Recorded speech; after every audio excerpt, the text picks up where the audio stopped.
Hello students, magnet brains Hindi में आप सभी का स्वागत है।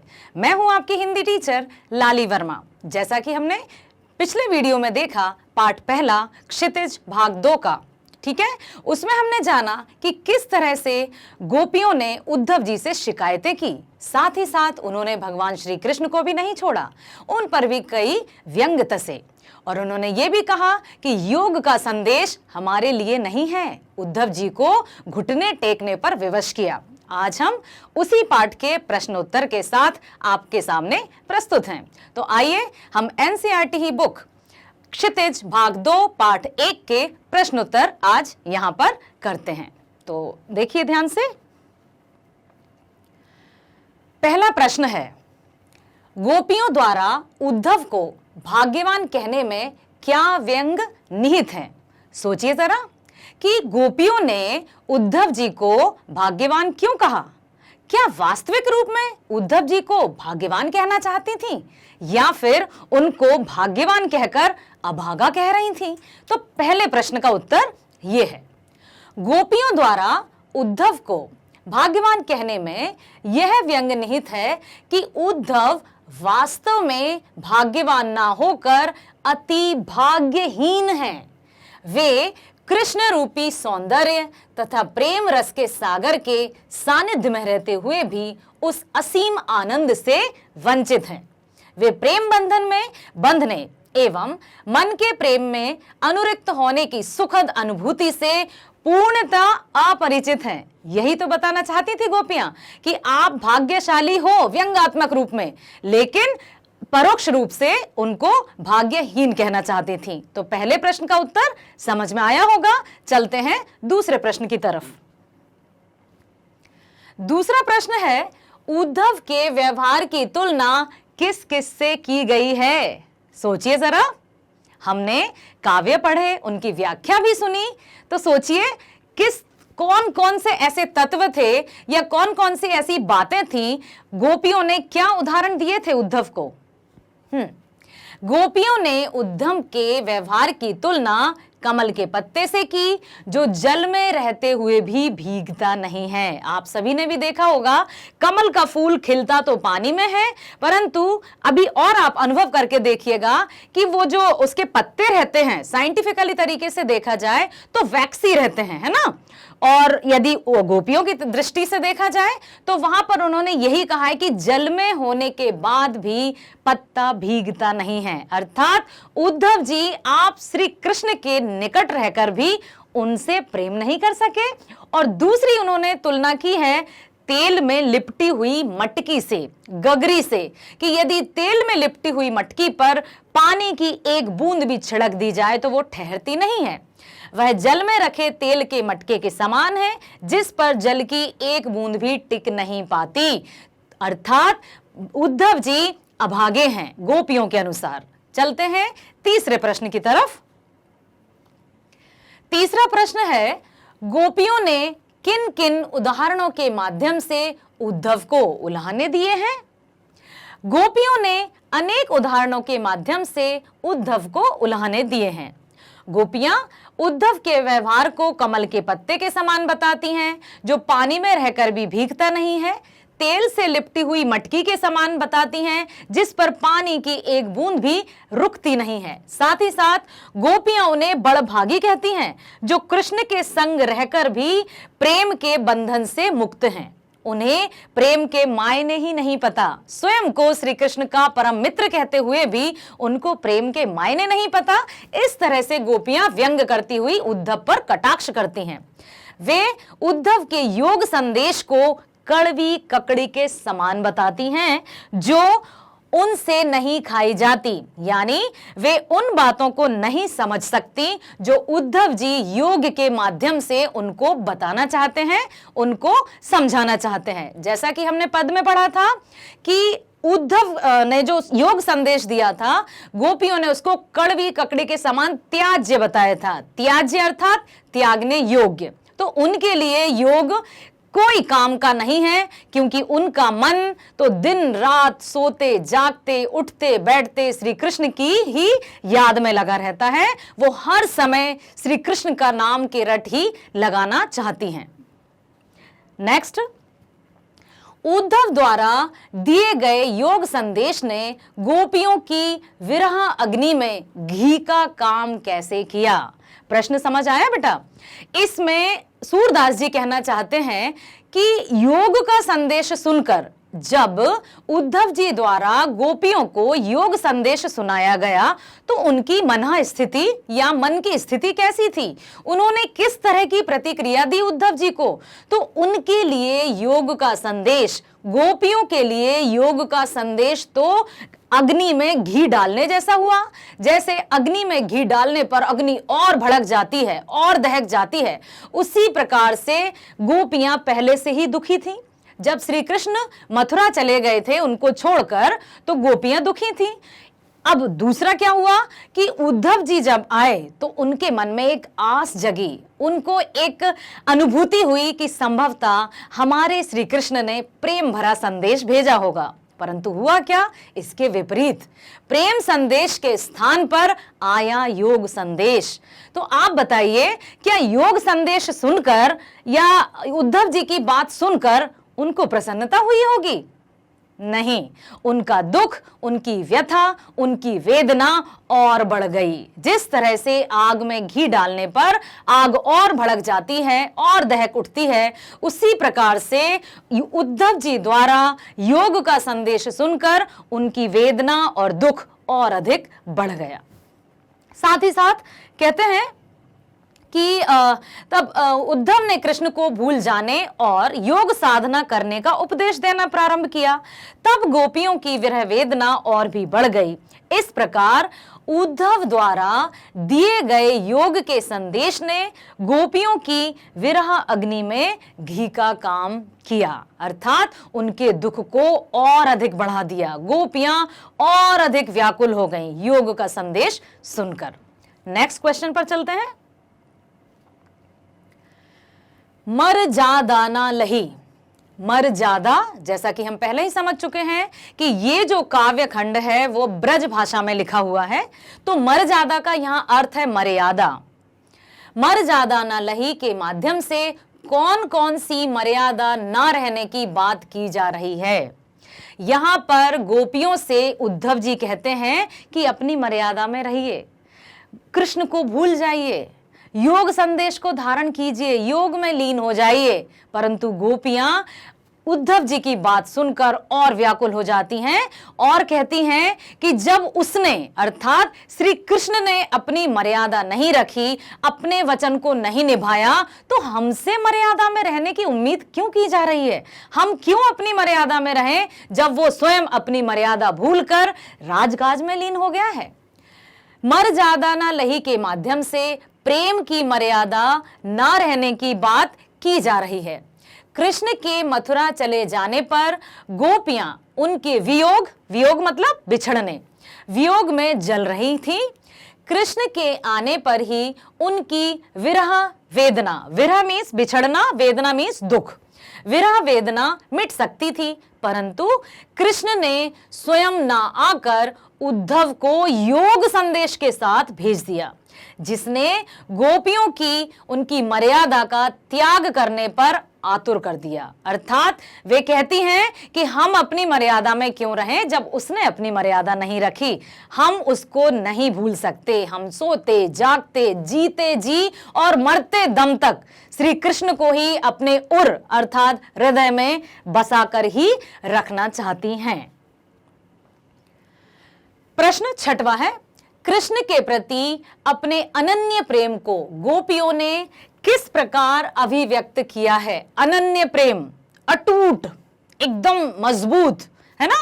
क्योंकि गोपियां श्री कृष्ण से अनन्य प्रेम करती थी जो भिन्न नहीं था, ठीक है, अलग नहीं था, जो एकदम निश्चल था, निष्पाप था, पवित्र था। अनन्य प्रेम को गोपियों ने किस प्रकार अभिव्यक्त किया है? गोपियों ने कृष्ण के प्रति अपने अनन्य प्रेम को विभिन्न प्रकार से दिखाया है। आइए देखते हैं। गोपियों ने अपनी तुलना उन चींटियों के साथ की है जो गुड़ यहां पर कहा है श्री कृष्ण को, पर आसक्त होकर उससे चिपट जाती हैं और फिर स्वयं को छुड़ा ना पाने के कारण वहीं प्राण त्याग देती हैं। पंक्ति पढ़ी थी हमने प्रथम पैराग्राफ में कि गुर चाटी ज्यों पागी। वो कहती हैं कि हम तो उन चींटियों की भांति हैं जिनको पता है कि गुड़ या गुड़ की चाशनी पर जाने पर उनकी मृत्यु निश्चित है, परंतु फिर भी वे अपना मार्ग बदलती नहीं है। ठीक उसी प्रकार से जो भी हो, हम श्री कृष्ण को ही अपने मन में बसाकर रखना चाहती हैं, चाहे भले ही हमारे प्राण ही क्यों ना चले जाएं। उन्होंने खुद को हारिल पक्षी व श्री कृष्ण को लकड़ी की भांति बताया है। जिस प्रकार हारिल पक्षी सदैव अपने पंजे में कोई लकड़ी अथवा तिनका पकड़े रहता है, उसे किसी भी दशा में नहीं छोड़ता, उसी प्रकार गोपियों ने भी मन, कर्म, वचन से कृष्ण को अपने हृदय में दृढ़ता पूर्वक बसा लिया है। वे जागते सोते स्वप्न अवस्था में दिन रात कृष्ण कृष्ण की ही रट लगाए रहती हैं। जैसा कि हमने पढ़ा था कि हमारे हरि हारिल की लकड़ी, अर्थात हारिल एक पक्षी होता है जो अपने पंजों में हमेशा एक तिनका या लकड़ी को थामे रहता है और उसी को सहारा मानता है, उसी को आधार मानता है जीने का। उसी प्रकार से गोपियां भी उद्धव जी से कहती हैं कि हमारे हरि हारिल की लकड़ी, हमारे हरि हमारे जीने का सहारा है, कृष्ण ही हमारे जीवन और सांस लेने मात्र का सहारा है। हम उसके बिना या उसके नाम को लिए बिना जी नहीं सकते हैं। अर्थात ये योग संदेश जाइए किसी और को सुनाइए, हमारा मन तो एकाग्रचित है, एक चित है, एक निष्ठा से हम श्री कृष्ण को ही अपने मन और तन सोते जागते यहां पर हृदय में उर में बसाकर रख रही हैं। तो हमें इस योग की आवश्यकता नहीं है। उद्धव जी, आप तो परम ज्ञानी हैं, तो यहां से प्रस्थान कीजिए।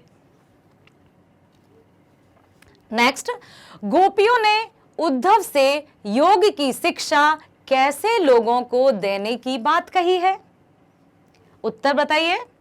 आया होगा, आपने लास्ट वीडियो देखा होगा कि उद्धव से योग की शिक्षा किस तरह से देने की बात की है। गोपियां क्या कहती हैं कि योग की शिक्षा किसे देना चाहिए?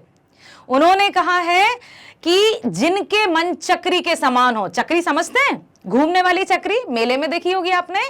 मतलब जिनका मन स्थिर नहीं हो, अस्थिर हो, भटकता रहता हो, चंचल हो। तो योग की शिक्षा तो ऐसे लोगों को दी जाती है जिनका मन स्थिर नहीं होता या जिनका मन पल पल भटकता रहता है, परंतु हमारा मन तो स्थिर है। हमारे मन में तो सिर्फ और सिर्फ केवल श्री कृष्ण ही हैं। अर्थात हम सबको योग की क्या आवश्यकता? उद्धव जी, जाइए ऐसे लोगों को योग की शिक्षा दीजिए जिनके मन चंचल हैं या जिनके मन चक्री के समान घूमते रहते हैं। गोपियों ने उद्धव से योग की शिक्षा ऐसे लोगों को देने की बात कही है जिनका मन चंचल है और इधर उधर भटकता रहता है। उद्धव अपने योग के संदेश में मन की एकाग्रता का उपदेश देते हैं, परंतु गोपियों का मन तो कृष्ण के अनन्य प्रेम में पहले से ही एकाग्र है। इस प्रकार योग साधना का उपदेश उनके लिए तो निरर्थक ही है। योग की आवश्यकता तो उन्हें है जिनका मन स्थिर नहीं हो पाता। इसीलिए गोपियां चंचल मन वाले लोगों को योग का उपदेश देने की बात कहती हैं। समझ में आया बेटा? तो इसीलिए गोपियां कहती हैं कि उन्हें योग का संदेश दीजिए जिनका मन चंचल होता है। नेक्स्ट, प्रस्तुत पदों के आधार पर गोपियों का योग साधना के प्रति दृष्टिकोण स्पष्ट करें। योग साधना के प्रति गोपियों ने योग साधना को क्या माना? गोपियों के अनुसार योग की शिक्षा क्या है? गोपियों के अनुसार योग किसे देना चाहिए? यहां पर गोपियों ने योग साधना को निरर्थक बताया है उनके लिए, स्वयं के लिए। अर्थात जिनका मन एकाग्रचित हो, जिनका मन स्थिर हो, जिनका मन पहले से ही एकदम शांत हो, उन्हें योग की आवश्यकता नहीं है। अर्थात गोपियों का मन श्री कृष्ण में रमा हुआ है, तो उनके लिए योग निरर्थक है। उनके अनुसार यह उन लोगों के लिए है जिनका मन अस्थिर है, परंतु गोपियों का हृदय तो श्री कृष्ण के लिए ही स्थिर है। वे उनकी भक्ति में पूरी तरह से समर्पित हैं। योग ज्ञान उनके लिए कड़वी ककड़ी के समान है। जिसे खाना तो बहुत ही मुश्किल है, यह ज्ञान गोपियों के लिए बीमारी से भी अधिक बुरा है। अर्थात उन्होंने योग को रोग बता दिया कि सूतो व्याधि हमको ले आए, देख सुनी ना करी। पद में पढ़ा था हमने कि व्याधि अर्थात रोग। तो योग का जो संदेश था वो गोपियों के लिए एक रोग की भांति था।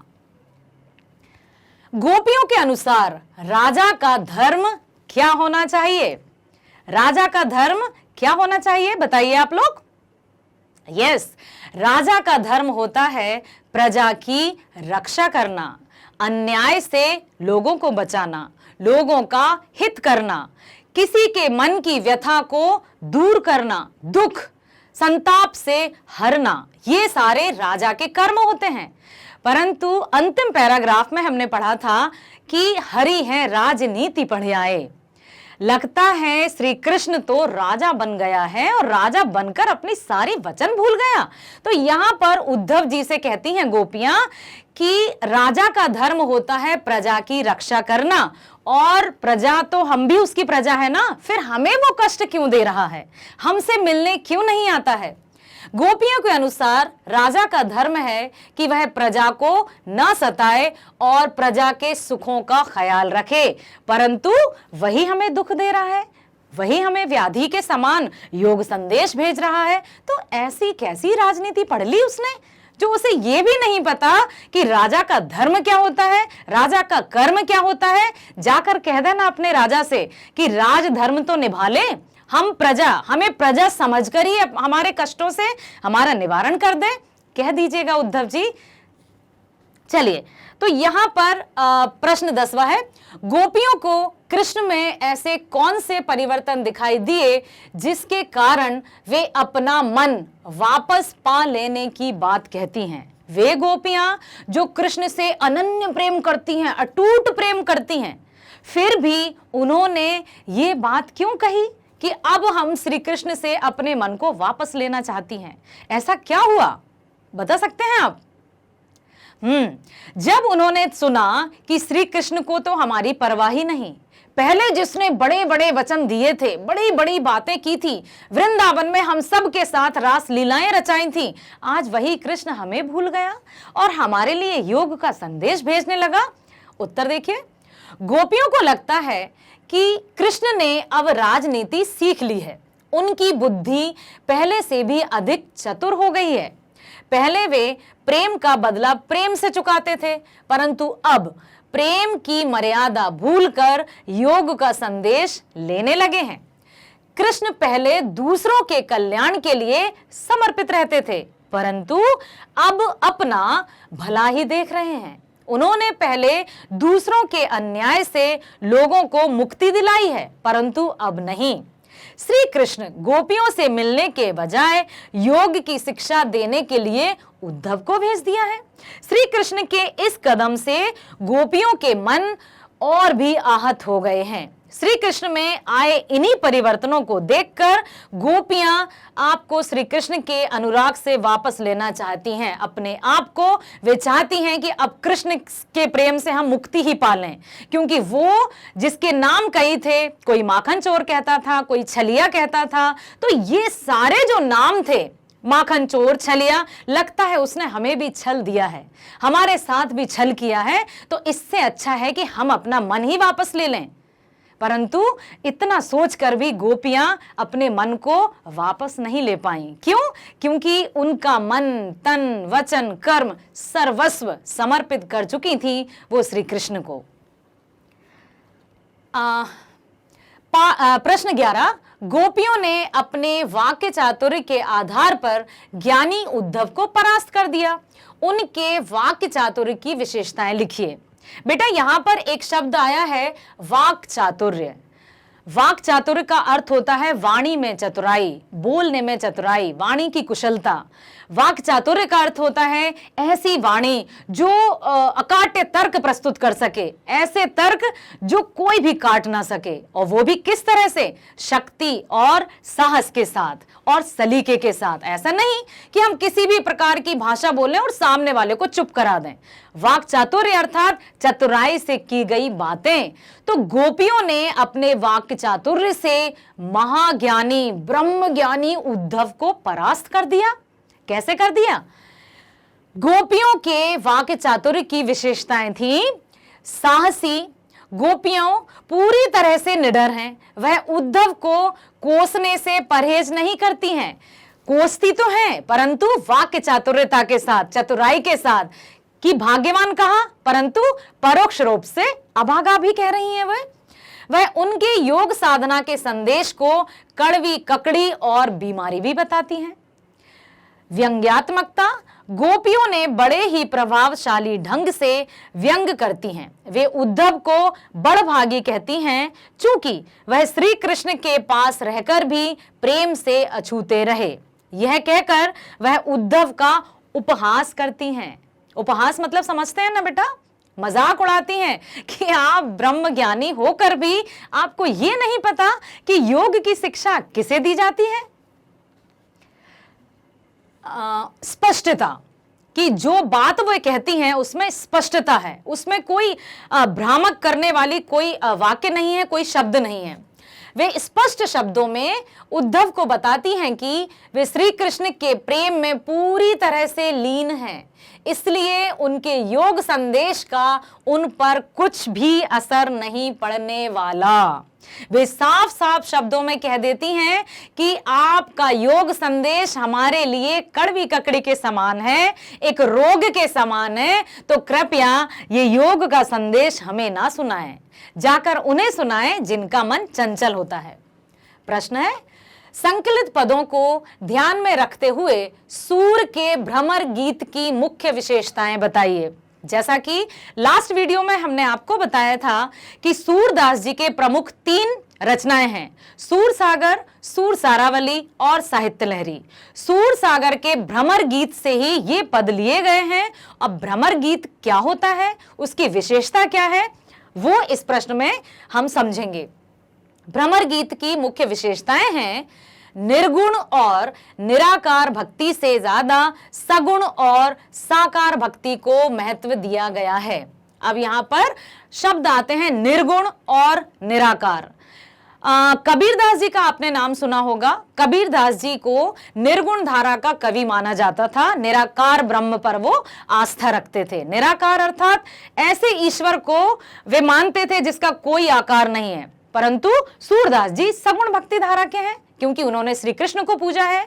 यदि हम बात करें गोस्वामी तुलसीदास जी की, वे भी सगुण धारा के ही थे। सगुण धारा अर्थात मूर्ति पूजा, जिनका प्रभु के प्रति कोई रूप हो, श्री कृष्ण का रूप, श्री राम का रूप, है ना। धनुर्धारी यदि धनुष रखे हुए होंगे, मर्यादा पुरुषोत्तम तो श्री राम होंगे, हाथ में यदि मुरली होगी तो श्री कृष्ण होंगे। तो यहां पर सगुण अर्थात साकार, जिसका कोई रूप हो, जिस भक्ति को रूप के आधार पर पूजा जाता है प्रभु को, वो साकार होती है। और कबीरदास जी की यदि हम बात करें तो वो निर्गुण थे, निराकार ब्रह्म को मानते थे।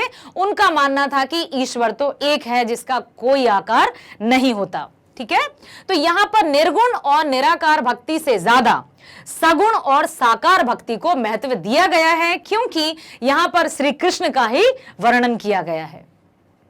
योग साधना का महत्व प्रेम की एक निष्ठता के सामने कम है।